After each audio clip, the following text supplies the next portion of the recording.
Good evening, one and all. We welcome you to the international webinar series on holistic health, well-being, sustainable development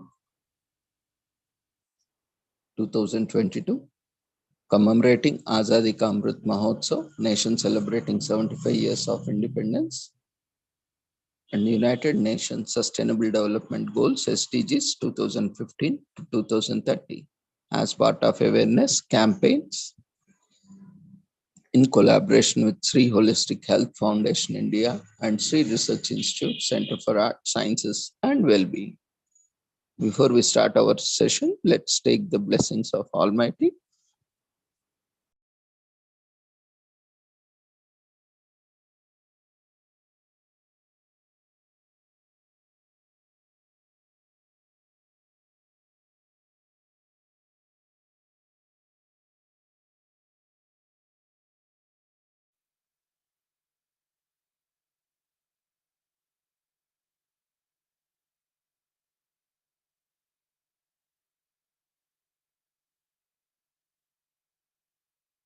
शुभं कुरु त्वं कल्याणम् आरोग्यं धनसम्पदः शुभं कुरु त्वं कल्याणम् आरोग्यं धनसम्पदः शत्रुबुद्धिविनाशाय दीपज्योतिर्नमोऽस्तुते दीपज्योतिर्नमोऽस्तुते शुभं कुरु त्वं कल्याणम् आरोग्यं धनसम्पदः शुभं कुरु त्वं कल्याणम् आरोग्यं धनसम्पदः.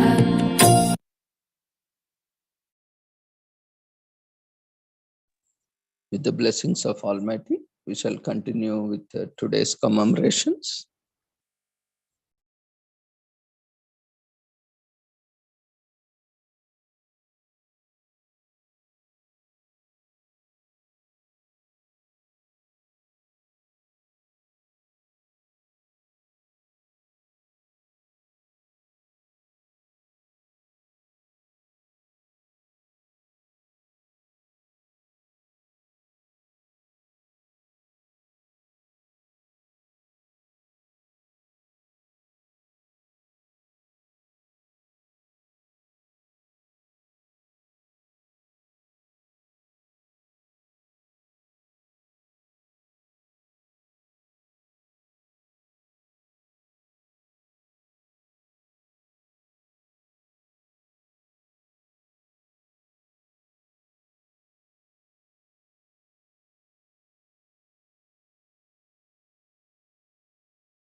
Today marks the Day of Remembrance for all victims of chemical warfare. The Conference of the States Parties to the Chemical Weapons Convention at its 20th session decided that a Memorial Day of Remembrance for all victims of chemical warfare would be observed on 30th November each year, or when appropriate on the first day of the regular session of the conference. This commemoration provides an opportunity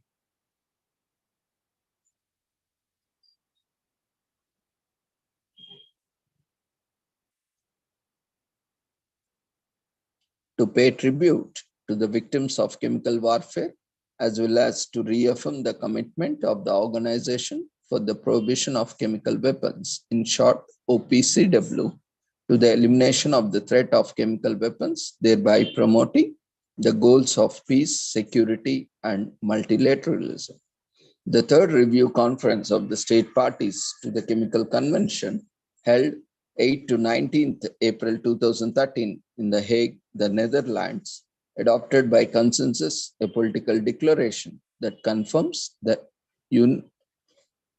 unequivocal commitment of the states parties to the global chemical weapons ban and the comprehensive review of CWC implementation since the last review conference in 2008, which also maps out the OPCW's priorities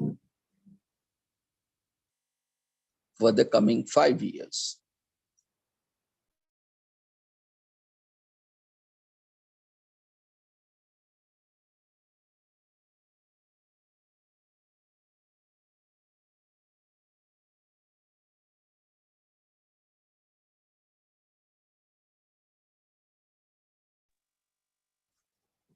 When we look at the background, the history of serious efforts to achieve chemical disarmament that culminated in the conclusion of the Chemical Weapons Convention began more than a century ago.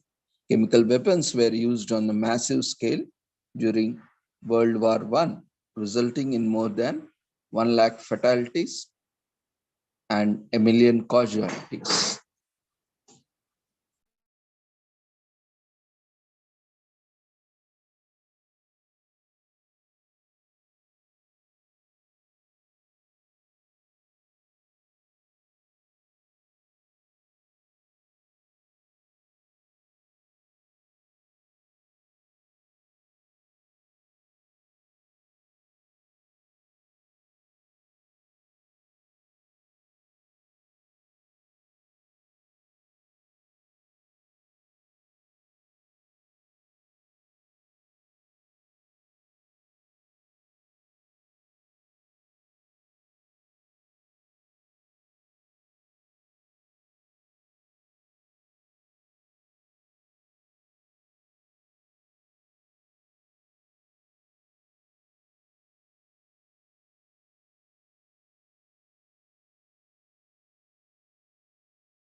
However, clinical weapons were not used on the battleground in Europe in World War II. Following World War II and with the advent of nuclear debate, several countries gradually came to the realization that the marginal value of having chemical weapons in their arsenals was limited, while the threat posed by the availability and proliferation of such weapons made a comprehensive ban desirable. Adopted in 1993, the Chemical Weapons Convention entered into the force on 29 April 1997. It determined, for the sake of all mankind, to exclude completely the possibility of use of chemical weapons as part of preamble. The state parties to the convention established Organization for Prohibition of Chemical Weapons to achieve the object and for purpose of this convention to ensure the implementation of its provisions, including those for international verification of compliance with it, and to provide a forum for consultation and cooperation among state parties, as mentioned in Article 8. The agenda for disarmament and chemical weapons in 2018, United Nations Secretary General Antonio Guterres launched Securing Our Common Future, an agenda for disarmament, outlining a vision of disarmament actions that help set our world on a path towards sustainable peace and security for all. One of the actions of the agenda includes work of Secretary General with the members of the Security Council in order to build a new leadership and unity in restoring respect for the global norm against chemical weapons. An organization for the prohibition of chemical weapons, the OPCW in short, mission is to implement the provisions of Chemical Weapons Convention to achieve our vision of world free of chemical weapons and the threat of their use, in which chemistry is used for peace, progress, and prosperity. Today, the OPCW member states represent about 98% of the global population and the landmass, as well as 98% of the world chemical industry in 2013. The Nobel Peace Prize was awarded to the OPCW for its extensive efforts to eliminate chemical weapons.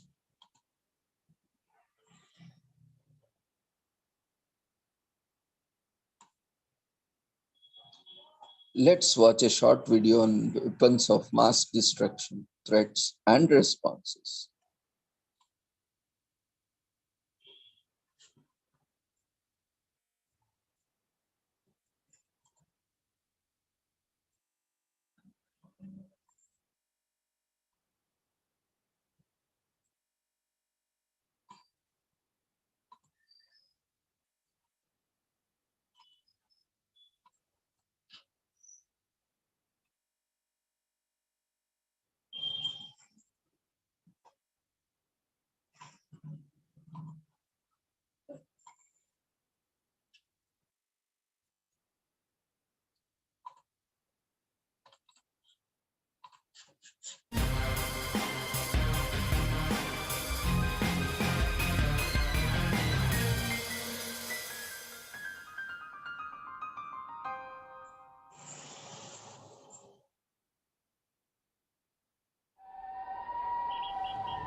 March 20th, 1995. Morning rush hour in Tokyo. In crowded subways, terrorists released the deadly nerve gas sarin, killing and maiming thousands. Shizui Takahashi's husband, Kazuma, died while trying to help others. 的確な判断により多くの乗客の命を守り殉職した高橋和正、これ主人の名前ですけど、ここに書かれて高橋和正、もう一人の方の安全輸送にかけた功績をたたえ。In recent years, terrorists began obtaining weapons of mass destruction and using them to inflict suffering on civilians anywhere, whenever they choose. The most forceful action taken thus far is United Nations Security Council Resolution 1540, which UN Secretary General Ban Ki-moon says is essential to keep people safe. We cannot afford to be complacent in the face of such a grave threat. Resolution 1540 requires every government to adopt and enforce laws to prevent terrorists from acquiring and using weapons of mass destruction. Over the past 10 years, we have worked for universal implementation of Resolution 1540. The world today is obviously better able to prevent WMD terrorism. The most effective way to actually implement Resolution 1540 is to work together internationally. That means all of the governments, the member states of the United Nations, it means international civil society. It's impossible to fully heal the wounds of the past, but forceful UN actions like Resolution 1540 may reduce fear and panic, bringing the world closer to safety and peaceful cohabitation.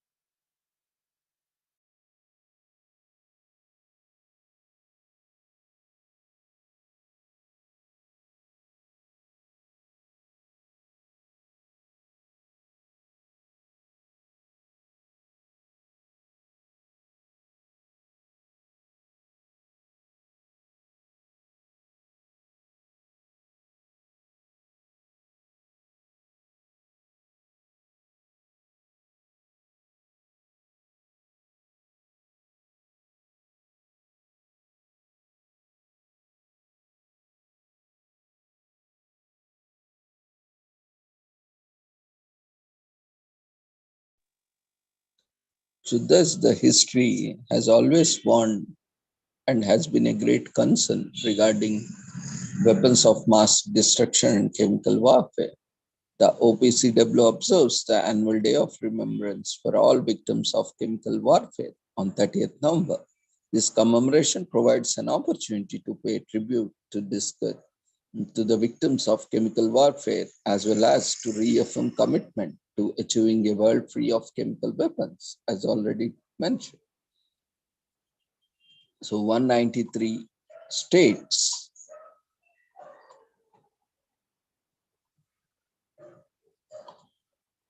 committed to the Chemical Weapons Convention. 98% of the global population live under the protection of the convention, and 99% of the chemical weapons stockpiles declared by processor states have been verifiably destroyed.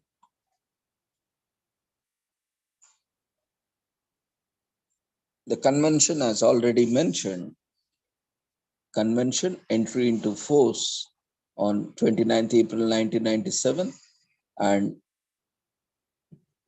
with the membership of state parties to the convention 193, signatory states 1, non-signatory states 3, and as already mentioned, world population living under the protection of convention is around 98%, and it has allocated budget of 2021 71,742,008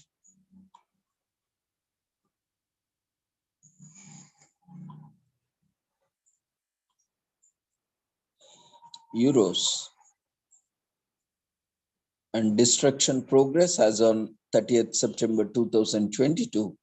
Stockpile destruction, world declared chemical weapons stockpiles destroyed at 99%. Total declared stockpiles of chemical agents, 72,304 metric tons. And total destroyed stockpiles of chemical agents, 71,848 metric tons.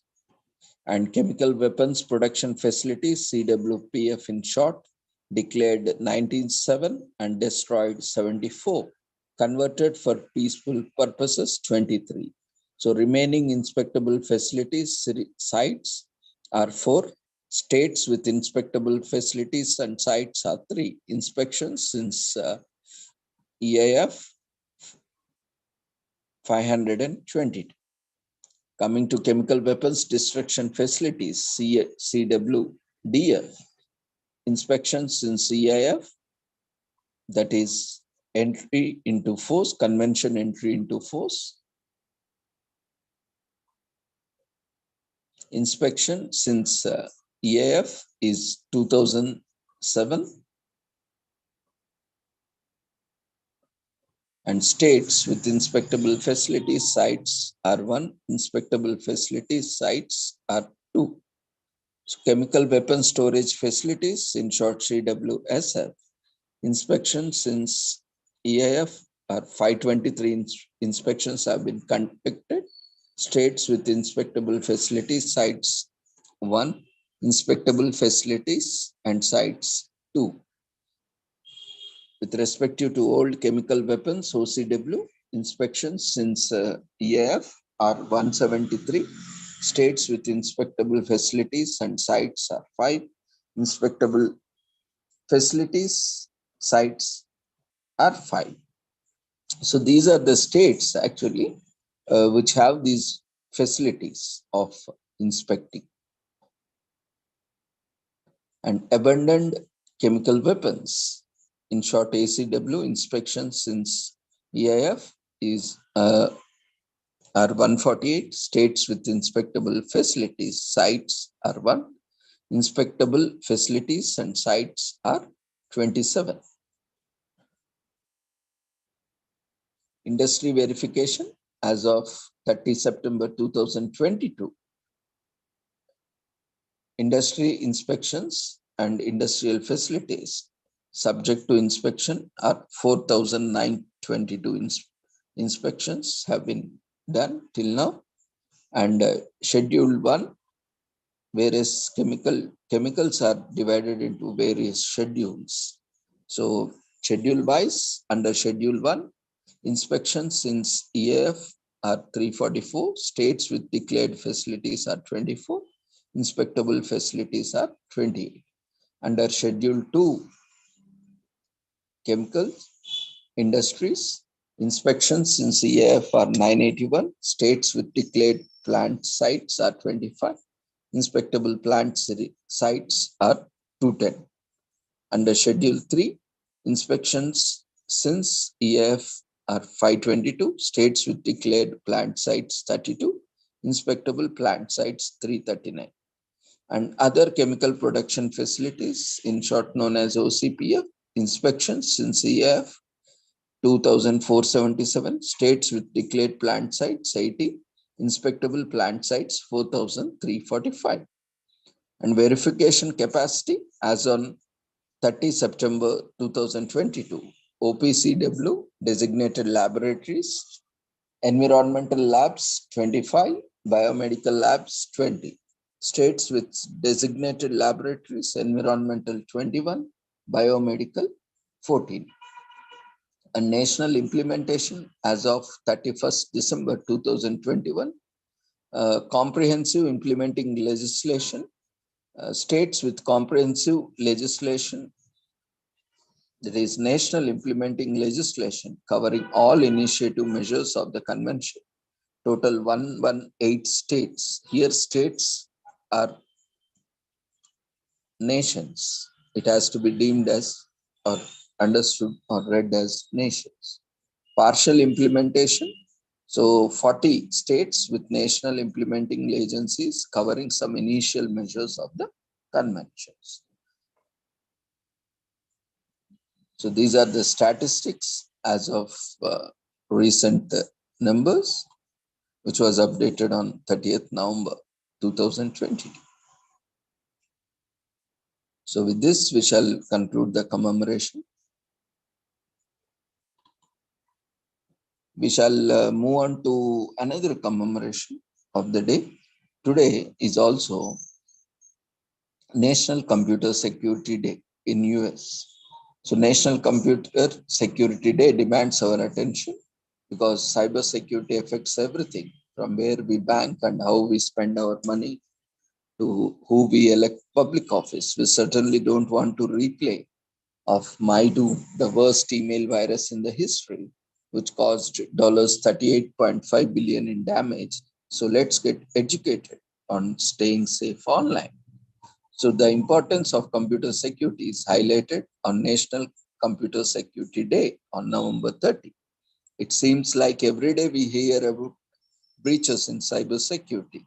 So keeping people and companies safe online is a top priority all over the world. It's something that stays uppermost in our minds on National Computer Security Day. And let's look at the story, how this day evolved. On November 2, 1988, Cornell University researchers uncovered an unknown virus lurking in their computer systems. Within 4 hours of discovery, the Morris worm virus invaded several other university systems, as well as the ARPANET, an early version of today's internet. 6 days later, 2 computer experts with the US Defense Advanced Research Projects Agency, DARPA, recommended assembling a National Computer Infection Action Team, NCAT in short, to respond 24/7, 365 days to these kind of attacks. On November 14, the Software Engineering Institute, SEI in short, a research center connected with Carnegie Mellon University, set up the Computer Emergency Response Team, in short known as CERT. In 1988, the National Computer Security Day sprang out of Washington, D.C., chapter of Association for Computing Machineries, in short known as ACM, special interest group on security, audit, and control as a way to raise awareness about cyber crimes and viruses. According to a 2004 Netword article, November 30 was chosen for CSD so that attention on computer security would remain high during the holiday season, when people are typically more focused on the busy shopping season than thwarting security threats. By 2003, CERT and US Department of Homeland Security joined forces to create the National Cyber Awareness System. Whether we are talking about National Computer Security Day or National Cybersecurity Awareness Month, also in October, the goals are essentially the same. Each person must be proactive to protect their online security. So use this month to find out all you can about common sense ways to stay safe in the cyberspace. So in 1998, National Computer Security Day, in response to burgeoning threats of cyber attacks, a chapter of Association for Computer Machinery, in short ACM, creates National Public Security Day, National Computer Security Day, to raise public awareness every November 30. In 2003, the US government steps up the Computer Emergency Response Team, in short CERT, and the US Department of Homeland Security worked together to create the National Cyber Awareness System. In September 2013, ransomware wreaks havoc worldwide. CryptoLocker released a form of malware which could not be removed without the victim paying a ransom, which may or may not restore any files. And WannaCry virus makes people cry. In May 2017, the WannaCry malware spreads worldwide, kicking hundreds of hospitals offline throughout the United Kingdom. If we just look at the computer security, stats, 80,000, the number of cyber attacks per day in 2018. And the percentage of all files that are not protected in any way are 21%. The percentage of companies with over 1,000 sensitive files left unprotected are 41%. The percentage of organizations that believe the security risk increased significantly in 2017 is 70%. And the percentage of organizations that don't believe computer security threats can be blocked by antivirus software are 69%. The percentage of security risk that stems from having multiple security vendors and products is at 50%. And the number of organizations that say their security risk increased significantly in 2017 are 7 out of 10. The percentage of computers that have over 500 users who are never prompted to change their passwords are more than 65%. The percentage growth of ransomware attacks are 350%. And the percentage increase in Internet of Things, IoT attacks in 2017 are 600%. The percentage of business breached in 2017 with under 1,000 employees are around 61%. So what is cybersecurity awareness? Cybersecurity awareness means taking a proactive approach to protecting your identity and your assets online. And cybersecurity awareness training gives employees good and practical rules of the road for keeping corporate information technology safe on the job. By keeping the training brief and to the point, as well as suggesting things employees should do themselves to reduce human errors, you can create an effective security awareness program. And how you can observe in various ways, like creating a strong password.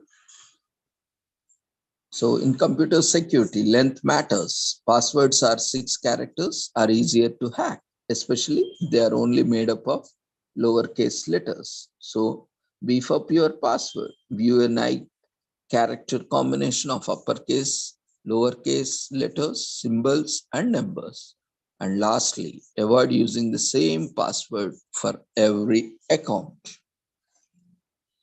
Update spyware and malware protection software. First, check to see if your operating system is up to date. If that's it, update your protection software, run a scan, and don't forget to invite your other devices to the party. Connect any other devices and do a network scan and find out any vulnerabilities. And also do a network scan of the connected networks, both public and private networks you are connected to, along with the internet. Phones and tablets are major security risks, so be diligent and especially check all the incoming and outgoing connections, especially the devices which have kept your ports open. Encrypt and back up your data. Encrypt your data to create a brainiest of the brain teasers. But keep this in mind, even the best brain teaser can be cracked. That's why it is still important to back up your info on either the cloud or an external hard drive. Make sure that everything stays encrypted.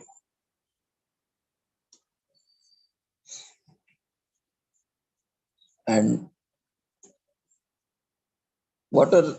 let's look at some facts. The best defense is human intelligence against any kind of cyber attacks.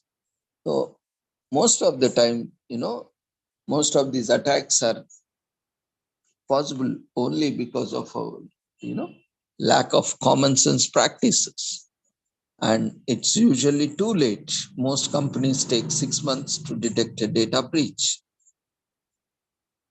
And what happens? The large organization share prices fall 7.2% on an average after a data breach. And that varies. And some companies have lost millions and millions of rupees also. So small to medium business are just as prone to data breaches as large corporations. So secure your databases and connections. Employees who do not follow guidelines have become the top barrier to the IT security. Often, it's a very crucial factor. The users or the employees often do not secure the systems or does not follow the rules and regulations or guidelines. And it reminds us that we play an active role in computer security, whether it's a bank account or photos that should never have taken, your personal life, especially your private life. Well, there are different lives, or we live, one is private life where it's entirely private to you. And there is personal life, which is only for you and your close counterparts, like your maybe spouse or your children or closest friends. And other one is a public life where you'd like to share openly. So, but with this online platform, we are always connected. And there is a hairline distinction between this private, personal, and public life. And anything can be shared across these three lives, and it can put you in an embarrassing, or awkward moments. So be careful if you are capturing something, or if you are photographing or videographing or storing something which is not to be shared, then make sure that is not connected online.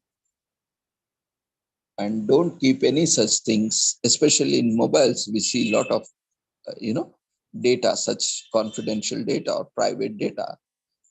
Immediately take a backup or store it in external drives, and always keep an archive, which is not used on devices which are connected online, or at least when they are connected to devices, you try to disconnect or, try to disable these networks. That will help you to secure your data and also getting the storage devices infected. Of course, there are a lot of firewalls, softwares like, these internet security systems or antivirus and various other security measures that can be taken up, but still. And, once it leaves you, it's no longer a secret. If you want something to be kept highly confidential within yourselves, never reveal it. It may be a password, or it may be a file, it may be no photo or video. Once it comes out from your mouth, or once it's come out from your private space, it when it is connected to online in the public space, you cannot control over it. Of course, there are various measures, but they are not 100% foolproof. So always encrypt your data. And lot of, even in mobiles, we see, we just have app password, or screen lock, or a face lock, or biometric locks, but that is only for the device, not for the data or the files. Even in mobile, it's a good practice to lock your files using an app that supports encryption and locking. So that will provide an extra measure for encrypting data and also keeping your data safe. And we can't rely on programmers alone to do the job. Regularly updating antivirus software, using strong passwords, and encrypting data are all measures we can take on our own. Make sure your records of the bad old days stay in your memories, not in strangers' news feed. It reinforces that our security issues affect others. It reminds us that virus spread. If you link an infected device to someone else's device, you put their security at risk. From there, it doesn't take much to compromise the entire network. So always, try to have certain devices which are not connected to any networks, or disable network when you are connected to certain storage devices. And it helps us to appreciate security systems engineers. Security systems engineers are unsung heroes. Staying one step ahead of hackers is challenging, especially when the technology changes so rapidly and quickly. Computer Security Day is a perfect time to show your appreciation and gratitude for the work of these professional hacker fighters. We have similar commemorations. May 4th is the World Password Day, and October 29th is the National Internet Day. Recently, we commemorated, and March 31st is the World Backup Day. So with this, we shall conclude the commemoration. And today is also Guru Nanak Jayanti, also known as Guru Nanak Prakash Utsav, or Guru Nanak Ji Jayanti, celebrates the birth of the first Sikh Guru, Guru Nanak, and will be celebrated every year. This year, November 30. It is one of the most sacred festivals in Sikhism. In the Sikh faith, festivities revolve around the anniversaries of 10 Sikh Gurus. These Gurus were responsible for shaping the beliefs and belief system of the Sikhs. Their birthdays, known as Guru Purab, are occasions for celebrations and prayer among the community. Guru Nanak Jayanti is marked with prayers, processions, hymns, free sweets, martial arts, gatka, also known as well as services to the community. The festival is celebrated on the day of Kartik Purnima, which is 15th lunar day in the month of Kartik, the Mass as per Hindu calendar, and usually falls sometime in October or November as per the Gregorian calendar. We have two systems, even in Indian system. One is based on Purnami and other is based on Amavasya. Especially those in South India follow a different system, and North states follow a different system. One focus on Purnima and one focus on Amavasya, that is new moon day and full moon day. So based on that, difference of certain festivals or calendars, changes are, seen. The celebrations usually commence with Prabhat Feris. Prabhat Feris are early morning processions. that begin at the Gurudwaras and proceed around the localities singing hymns. Generally, 2 days before the birthday, Akhand Path, a 48-hour non-stop reading of Guru Granth Sahib, the holy book of Sikhs, is held in the Gurudwaras. The day before a birthday, a procession referred to as Nagar Kirtan is organized. This procession is led by Panj Pairas, 5 beloved ones. They head the procession carrying the Sikh flag known as Nishant Sahib and the Palki, the palanquin of Guru Granth Sahib. They are followed by the team of singers chanting hymns and devotees sing the chorus. There are brass bands playing different tunes and Gatka teams display their swordsmanship through various martial arts as a mock battles using traditional weapons. The joyful procession passes through streets decorated with flags and flowers, with the leaders spreading the message of Guru Nanak. On April 15, 1469, Guru Nanak Dev Ji was born at Raiboi Ki Talwandi near Lahore, which is the modern-day Sheikhpura district of Pakistan. A Gurudwara was built on his birthplace, and the city is also known as Nankana Sahib and is located in the Punjab province of Pakistan. Guru Nanak Dev Ji is regarded as a spiritual teacher who founded Sikhism in the 15th century. He started writing the Guru Granth Sahib and wrote 974 hymns in it. The main verses from the Guru Granth Sahib elaborate that the creator of the universe was one.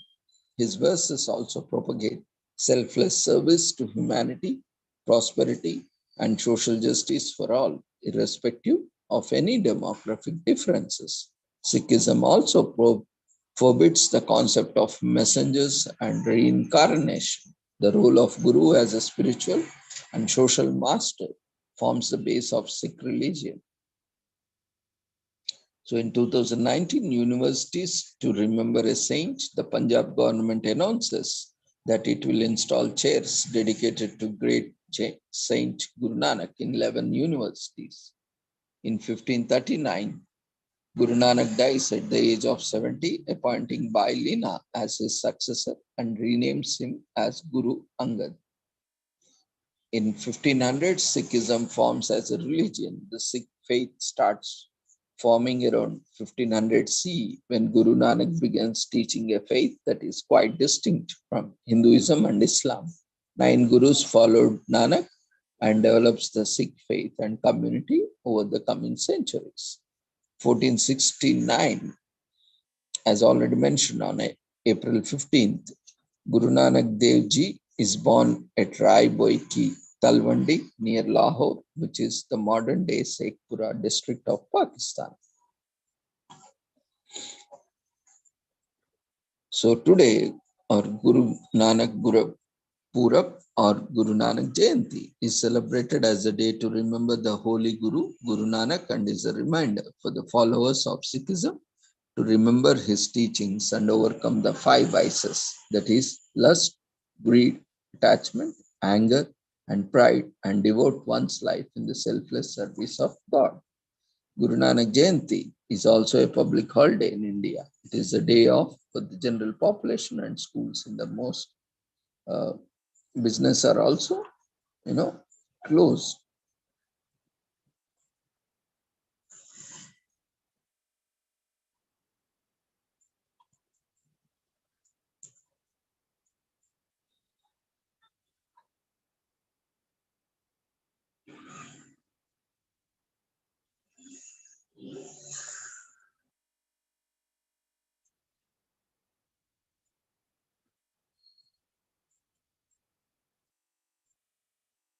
So we shall conclude the commemoration and we shall move on to National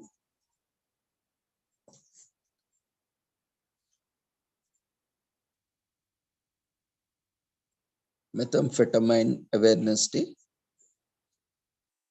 Is an important observance today.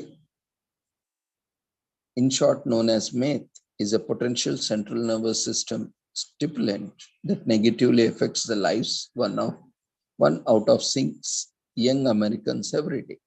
This day was instituted by President George W. Bush in 2006 to help current users get the help they need and also educate the public about adverse effects of this drug. This highly addictive drug is well known for creating a ruckus in people's lives. Therefore, on this awareness day, the aim is to provide education and help to those who need it the most. You may know it as a crystal meth or meth for short, but either way, you have the most likely heard it about, used, or know someone who uses this very addictive drug. So methamphetamine is a drug that affects the lives of hundreds of thousands of people each year. The effects of this drug can lead to a severe brain damage or worse, death. This is why it is important to raise awareness about it to help those struggling to overcome their meth addiction. If you don't already know, methamphetamine is a potential or potent central nervous system stimulant that increases the amount of dopamine in the brain, causing an increase in the alertness, energy, concentration, and overall happier mood and stay high. These effects are what make this drug so addictive. However, overuse of meth can lead to seizures, that is, fits, psychosis, and violent behavior. Parent categories of methamphetamine were discovered by German scientists in the late 1880s, but the drug itself was not synthesized until 1893 by Japanese chemist Nagoshi. It began being mass-produced and marketed under different brands in the mid-1900s. One of these brands were Pervitin, which was also given to soldiers in World War II to increase alertness until its usage was cut down to doctors' prescriptions only by 1941. After the war, the drug was majorly used to treat conditions such as obesity, depression, and ADHD. However, it later became a recreational drug used to stay awake or for its euphoric and aphrodisiac qualities. After consistent abuse, the US government made it illegal in 1971. National Methamphetamine Awareness Day was signed off in a proclamation by the President George W. Bush in 2006, and November 30 became the annual day for its observance. It aims at reaching potential users with help and preventive methods, and also to increase overall public awareness of the deadly effects of the drug.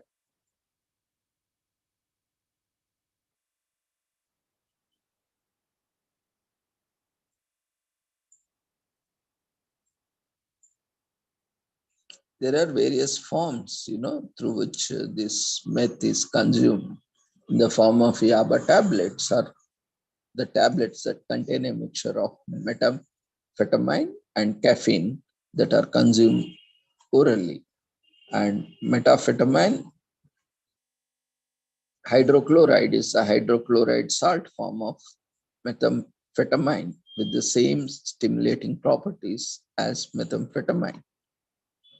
And the state with the highest cases of meth use is Michigan, followed by New York. So the most important thing we can do on this National Methamphetamine Awareness Day is to raise awareness of the effects of this harmful drug. So take it to your social media and discuss the statistics, effects, signs, and symptoms of this drug, and also possible forms of rehabilitation for current users. Use the hashtag Meth Awareness Day in your post to gain more coverage, and volunteer at a rehabilitation center. There are several drug rehabs scattered all over the country and world, including your local neighborhood. Take some time out today to reach out to rehab and volunteer. Addicts face many stigmas. So today you can make a difference in their lives by making them feel less alone. To spot a meth user or addict, you will need to look for specific signs. Some of these signs include talkativeness, shaking hands, grinding teeth, itching, and paranoia, among many others. Take time out today to learn these signs and educate your loved ones so that they can also become knowledgeable and can easily identify them. Knowing the signs means you are alert and can actively take action to help meet that addicts in whatever way possible. And methamphetamine does not only come in crystal form, but can also be powder or tablets. And meth can be taken in a variety of ways, including smoking, snorting, swallowing, and injecting. And most production happens in Asia. Shan State in Asia is the world's leading manufacturer of methamphetamine. And meth goes by many names, some of which are blue, crystal, ice, meth, and speed, and many more. There are over 12.3 million meth users in the world, over 5 lakh of which are regular users, and the statistics are staggering.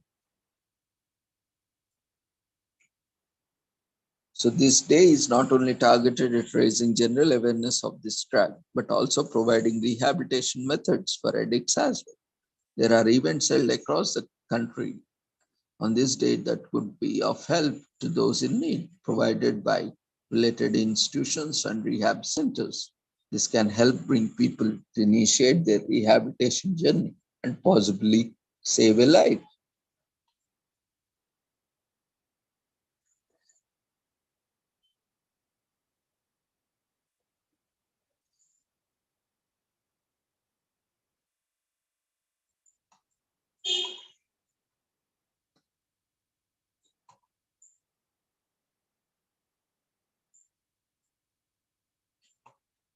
And we have many other commemorations like Cities for Life Day.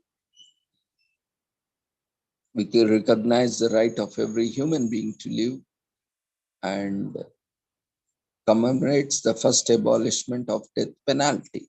The concept of abolishment of capital punishment was first mentioned in a 1764 treatise written by Cesare of Beccaria, in which he argued against the death penalty as punishment.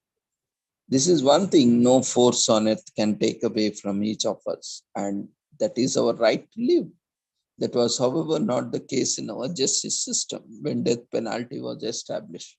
This brash criminal punishment is as old as human civilization and was more popular than we would like to admit it.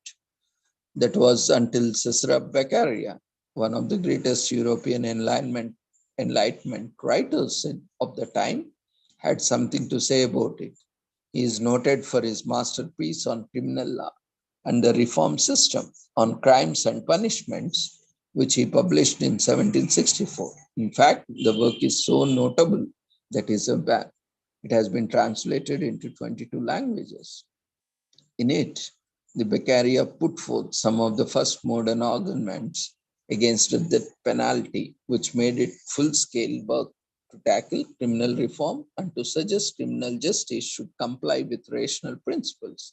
Beccaria also argued against torture, believing it was cruel and unnecessary to treat another human being in such a way. As a consequence, Grand Duchy of Tuscany in Italy became the first pre-Unitarian state to abolish the death penalty on November 30, 1786, under the reign of Pietro Leopold II. This made Tuscany the first civil state in the world to do away with torture and capital punishment. In 2002, in memory of this anniversary, the community of Sant Edigo, a Christian organization, began promoting the Cities for Life Day worldwide with the support of international human rights organizations. Since then, the death penalty has become less and less common in the world at large.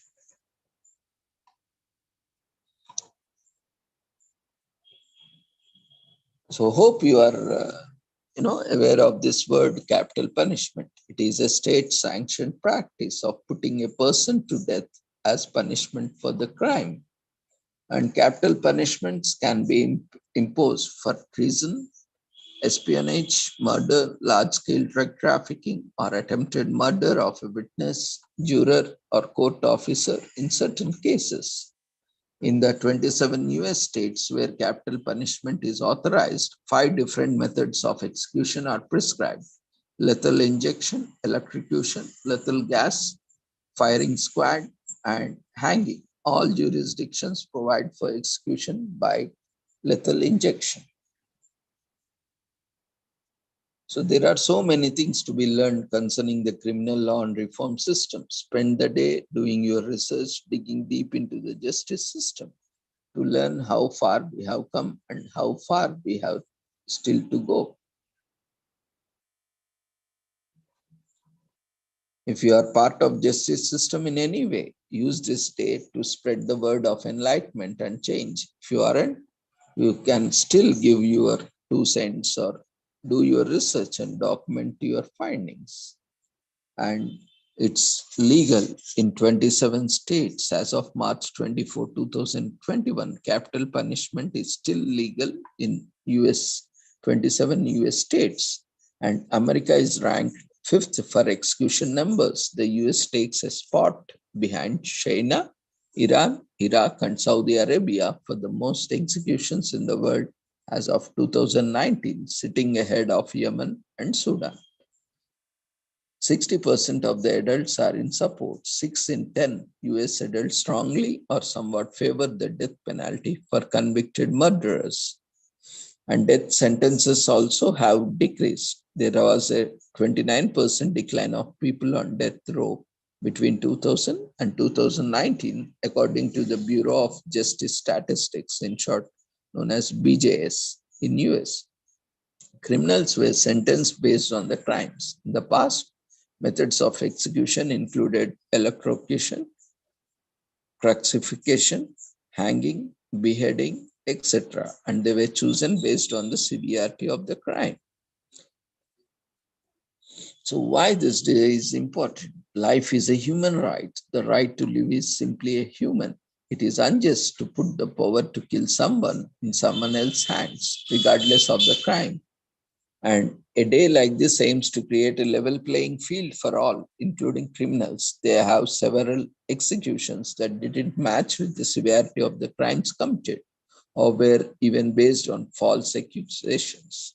Some people would even propose that death is an easier punishment and all criminals should serve due time for their crimes. And it also serves as a time to honor the souls that have been lost from the inhuman act of execution. Loved ones can remember those lost today, and it gives all an opportunity to pay our respects. And there are some similar days for this commemoration, that is December 10th. This month we have, coming month, we have Human Rights Day on December 10th. And on October 10th, we have commemorated World Right Against Death Penalty. And July 17th is the World Day for International Justice.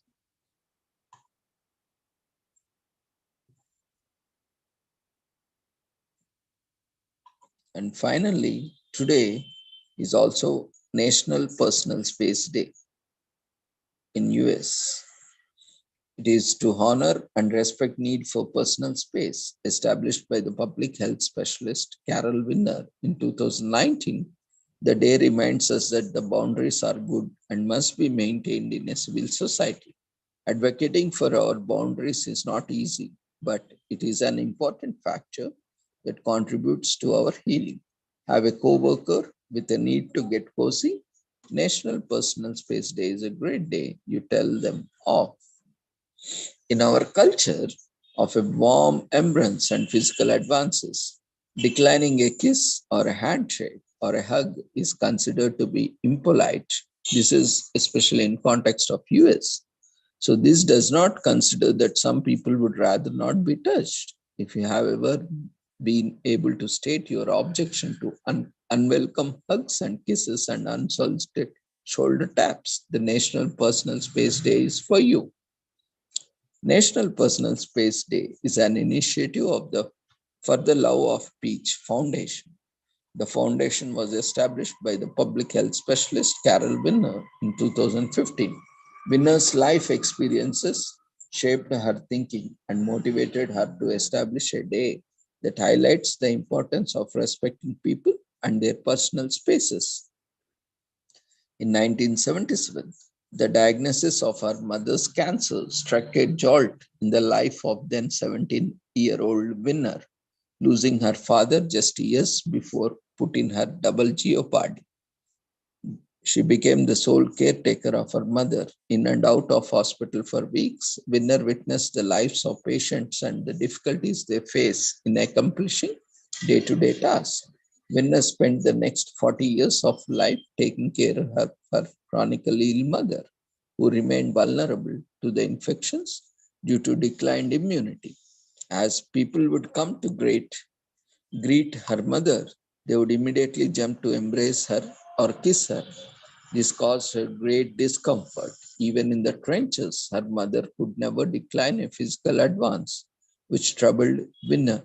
Soon enough, Winner began providing a haven for her mother and took charge of her isolation. This experience motivated Winner to raise awareness about the need for personal space in our lives. In 2015, Winner quit her corporate job and established For the Love of Peach. It is a foundation dedicated to raising awareness about need for space. With the foundation, Winner aims to change the way we show care. It aims to spread the message that distance can be good and it saves lives.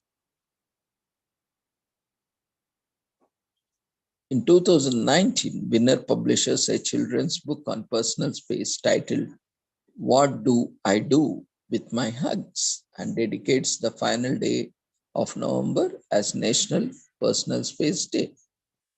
In 2020, Winner expands the purpose of our foundation and raises awareness about the importance of social distancing in pandemic times in 2020. So, what is the best way to greet someone? Make eye contact, smile, and say hi, namaste, namaskar, or whatever it is. With a slight nod. Never presume to establish physical touch or wave at strangers as it's considered impolite. And it depends and differs from culture to culture. And step aside from the path to set clear terms of contract in the first meeting. Informal greetings are not intended to disrespect an individual. Hence, it is best to inform others of your personal preferences and comfort level. Okay, what if breaching someone's personal space illegal? No, you cannot sue someone for getting into your face. However, there are various degrees of personal invasion that can count as harassment or bullying or pertinent to state and local laws. Check with your local state laws.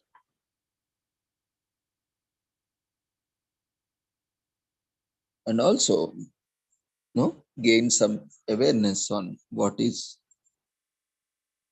allowed and what is not, and what is legal and what is illegal, and which can be covered under the legal and justice system. Talk about your struggles. So there are people's hidden sensitivities and struggles with intimacy. You can also take this day to voice your issues. We underestimate the power of voicing our problems in the front of the world, but you never know who might end up seeking inspiration from your courage. Hold a seminar, webinar, and educate your community about the dangers of not maintaining a healthy distance from chronically ill patients and people in general. You can also present a slideshow about different kinds of viruses and their degree of transmission to paint a clearer picture in the minds of the public. Have a quarantine friend or a chronically ill person in your life? November 30 is a great day to treat them with a meal or lend them a helping hand. Nobody chooses a life of isolation, but a friend's support can always make a difficult day easier. And a smile conceals. You have no idea what people are going through. So the best thing you can do is respect their personal space and maintain distance and smile. And viruses are unpredictable. Oftentimes, even the patients do not have full knowledge of a virus and its ramifications. And it's a germ-filled world. Although hugs and kisses are well-intentioned, our germs can be deadly. So before hugging or kissing someone, keep this in mind. And prevention is always better than cure. It's better to miss out on a hug or a kiss than to regret unintentionally passing down a virus. And it's common courtesy. While everyone has different culture of greeting, a courteous distance is always better for everyone. And many people struggle with sensitivities, germophobia, that is fear of germs, and many other issues. So they can remain hidden under the polite behavior and composed smiles. So this day brings to light the regard and recognition they need and deserve. For the love of peach founder Carol Winner propagated the need for social distancing before COVID-19 made it popular. A 6-foot distance restricts the transmission of a deadly virus and saves lives. So on November 30, we get a chance to share its importance with the world. And it also challenges our old habits. Often we forget the habits that we are accustomed to are not universal, and it differs from culture to culture and person to person. So hygiene is deeply personal and subjective. The regard for people's culture and preferences can come at the cost of challenging our beliefs. Are you ready for it? So with this, we shall conclude the commemoration. And apart from that, we have other commemorations also. Choose Women Wednesday. By showing your appreciation for the women who can do everything on Choose Women Wednesday.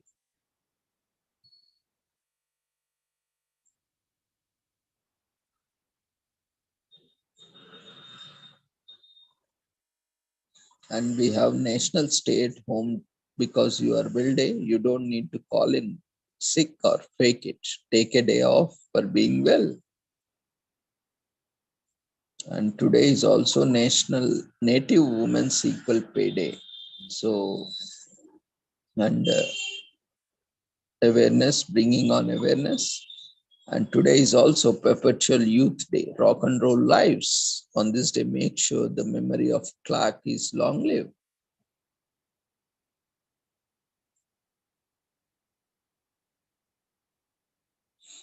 And there are many other commemorations. Due to paucity of time, we shall just quickly look at these Choose Women's Wednesday. The day seeks to appreciate, support, listen to, and stand up for women. It also attempts to create awareness about the many women working for and successfully running business in a world that still thinks a woman's place is at home. The day is celebrated in hopes of countering these old notions and instead of making people realize the potential and power women hold. The day educates both customers and business on making the right choice and uplifting female entrepreneurs and promoting women-owned businesses. So Choose Women Wednesday is an international platform established in 2014 by Women's Entrepreneurship Day organization, a non-governmental movement that seeks to empower, celebrate, and support women in business to reduce poverty around the world. So it takes place on the Wednesday after Thanksgiving, as its creation was inspired by holidays devoted to shopping and giving like Small Business Saturday and Giving Tuesday. So Choose Women Wednesday initially began as Women on Wednesday and has gone a few names, including Women Owned Wednesday, and Women Wow, Women Wednesday, and Women Wednesday until it was finally changed to Choose Women Wednesday in 2016. While the day's main agenda is to support female entrepreneurs and women-owned businesses, it also has broader goals of uplifting people from poverty and bridging gender gaps in all areas. It is more than just a celebration. It is also a movement about the fight to ensure women receive the spotlight and support that they deserve. This fight is based on the fact that women are still not treated the same as their male counterparts when it comes to compensation and opportunities in the workforce. So research also has shown that the average female entrepreneur get less than half of funding of their male counterpart. This is why it is important to encourage movements like these that get people involved in listening to, supporting, and standing up for women from all walks of life for the betterment of everyone. It's not just time to close the gender gap, but it's also the time to shatter the glass ceiling and tell people everywhere that the age of favoring men is over. It's time to look beyond the patriarchy and choose women.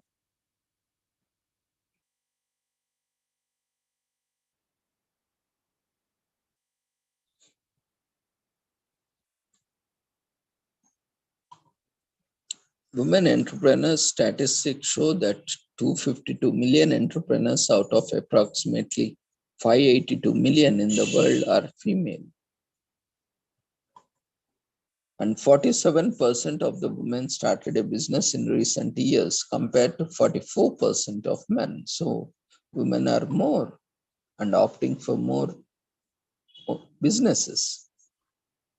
And in US itself, there are more than 12.3 million female entrepreneurs. So you can support women and shop at women-based owned businesses and raise awareness of female entrepreneurship. Educate yourself and others so all can live in some more egalitarian society. Women are nearly 1/3 more likely than men to start a business out of necessity in most parts of the world. So women are prone to start businesses.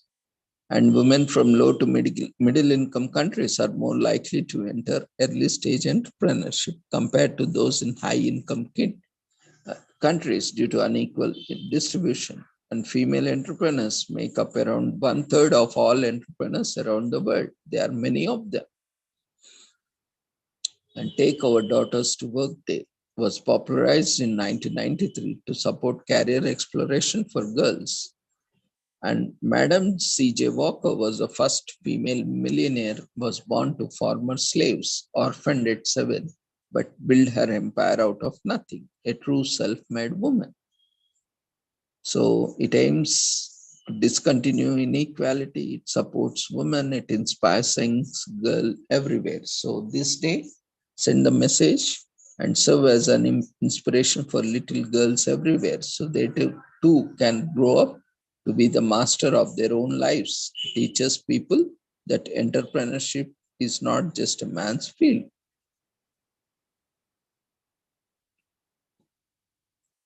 And today is also National Stay at Home Day because you are well.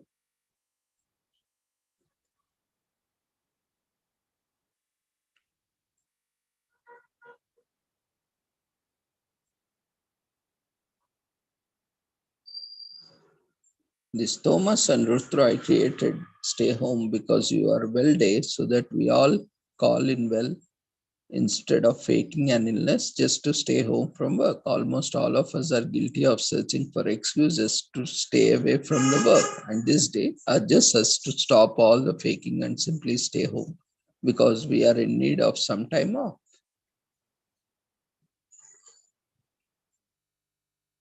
And today is also Native Women's Equal Pay Day.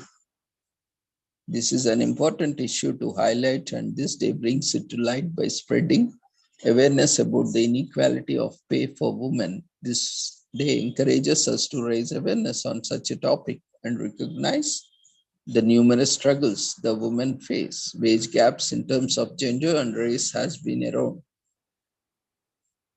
since the beginning of civilization.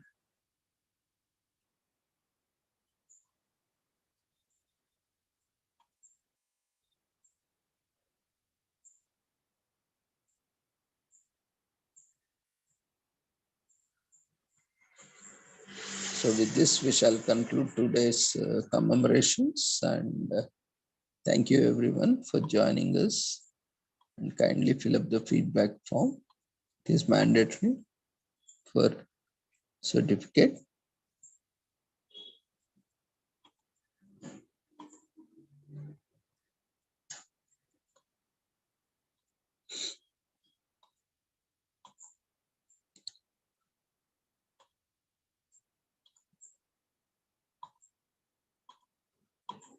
Feedback form has been launched. Quickly fill up the feedback form before you leave the platform.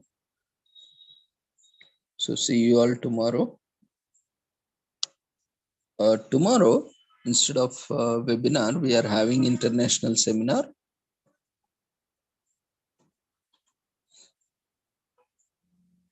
I'll be sharing you the registration link in the chat box. Just a second. You can also find these registration links on the website, and also we'll be sharing in our social media handles.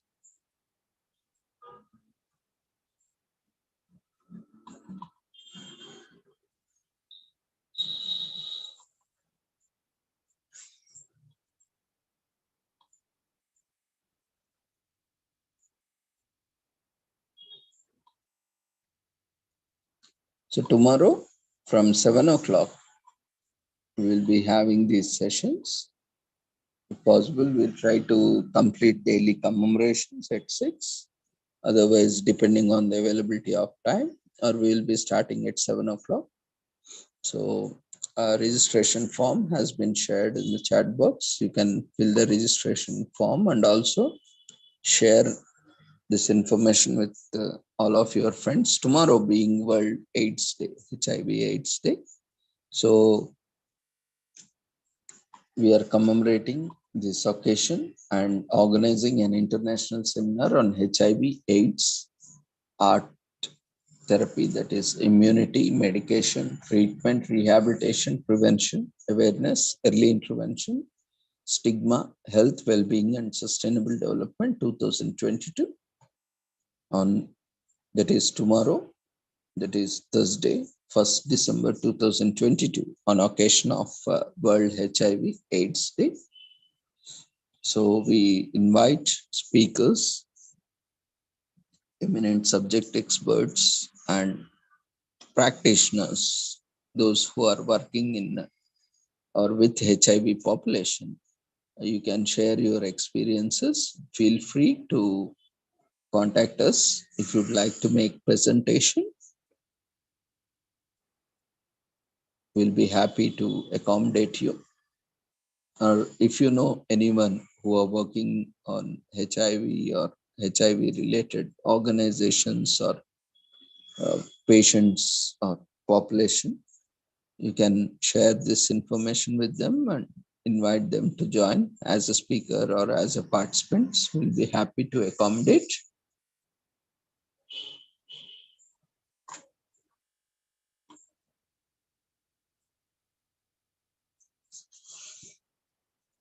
Thank you all once again. Quickly fill up the feedback form.